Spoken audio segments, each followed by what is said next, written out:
Hello guys, so kakatapos lang ng libing ng father ko dito sa Surigao City. Kaya uwi na muna ako ng Siargao Island para mag-explore, magmuni-muni, at para mag-enjoy din kasama yung family ko. So ito na nga guys, kakarating na namin dito sa Siargao Island. Ang bilis ng biyahe namin, 1.5 oras lang. Kung dati 6 hours yung biyahe, as in ang tagal. Pero ngayon napakabilis lang talaga. Ilang years na rin kasi akong hindi umuwi. Mga siguro nasa 14 years na. Hindi ako nakauwi ng Siargao Island. After namin lumabas ng port, nilibot na nila muna ako dito sa may Dapa. So, unang pinuntahan namin yung Cloud9. So, ito yung pinakasikat na destination dito sa Siargao Island. Kasi dito ginaganap yung surfing competition.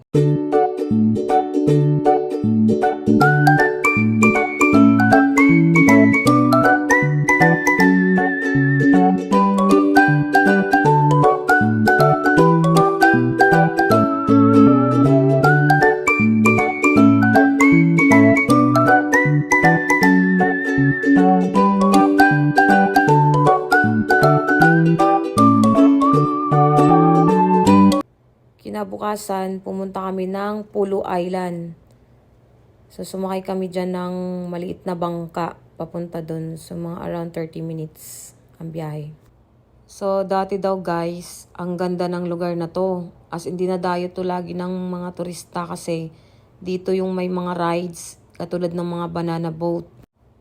Kaso, nabagyuhan nga sila nung 2022 kaya eto na-wash out lahat. Tapos yung makikita yung mga may itim dyan sa dagat, yun yung mga damo na galing sa ilalim. Tapos napadpad dito sa Dalampasigan. So after namin dun guys, pumunta na kami dun sa may San Juan Waterfalls. O tingnan nyo, ang ganda guys oh.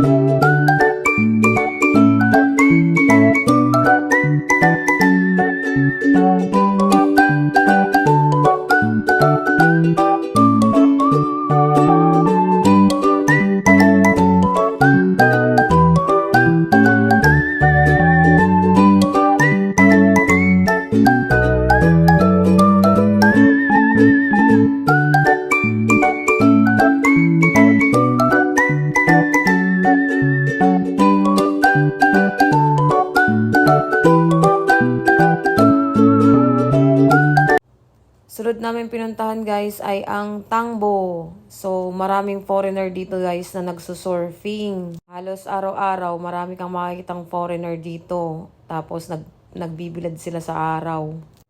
Nahiya kami pumasok dyan guys kasi hindi naman may mga suot namin. Naka-long sleeve pa yung ate ko. Tapos pinagtitinginan kami nung pumasok kami sa area na yan kasi nga sila nga nakapanty at bra lang, naka-trunks. Ay kami nabalot na balot. Oh my God.